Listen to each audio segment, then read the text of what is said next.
আসসালামু আলাইকুম প্রিয় শিক্ষার্থী। আজকের এই পর্বে আমরা পঞ্চদশ অধ্যায়ের টাইপ 3 কোশ্চেন আলোচনা করব। তো টাইপ 3 তে দেখো আমাদের কি বলতেছে 16 নম্বর কোশ্চেনটা একটু দেখি। 16 নম্বর কোশ্চেনটা বলতেছে কত সালে শিশু শ্রম বিলোপ সাধনে সুনির্দিষ্ট লক্ষ্য নির্ধারণ করা হয়েছে।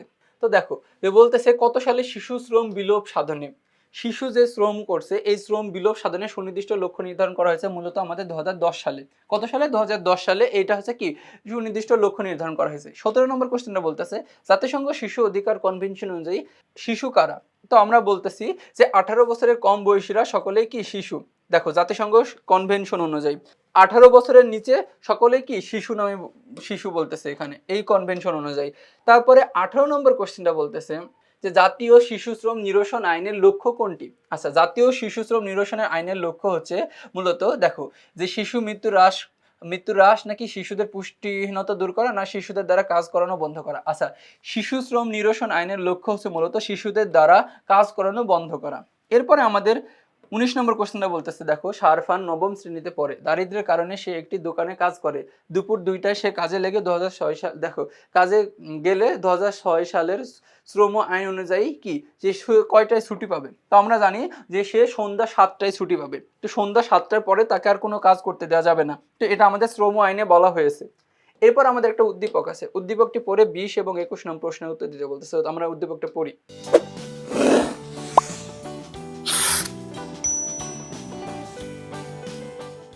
তো উদ্দীপকটা বলতেছে এসএসসি পরীক্ষার পর সজল ও তার বন্ধুরা পায়রা সমুদ্র বন্দর বেড়াতে গেল। সেখানে পৌঁছানোর পর রাত হওয়ায় তারা যাত্রী ছাউনিতে অপেক্ষা করতে লাগলো। এমন সময় তাদের বয়সী কিছু ছেলে এসে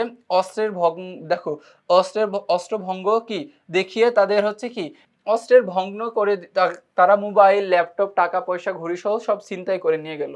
এখন বলছে 20 নম্বর কোশ্চেন, উদ্দীপকে বর্ণিত ঘটনাটি দ্বারা কোন বিষয়টির প্রতি ইঙ্গিত করা হয়েছে? তো আমরা এখানে বুঝতে পারতেছি যে এখানে দুর্নীতি, মাদকাসক্ত নাকি জঙ্গিবাদ নাকি কিশোর অপরাধ। তো দেখো এখানে কি যে এখানে তারা হচ্ছে কিশোর অপরাধটি ফুটে উঠেছে।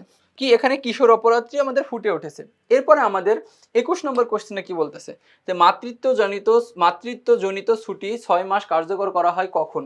তো দেখো আমাদের মাতৃত্বজনিত ছুটি 6 মাস কার্যকর করা হয় মূলত 30শে ডিসেম্বর 2002 সালে নাকি 17 নভেম্বর 2005 সালে।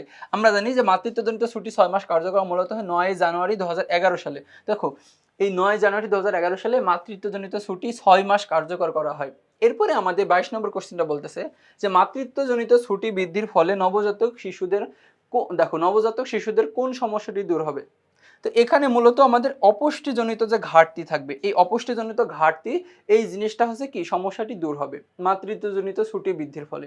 তো এরই মাধ্যমে আমরা কি এই টাইপ 3 সকল কোশ্চেন আলোচনা করে ফেললাম। তো পরবর্তীতে টাইপ 4 আবার দেখা হবে। ততক্ষণ বন্ধু তোমরা সুস্থ থেকো, ভালো থেকো। আসসালামু আলাইকুম।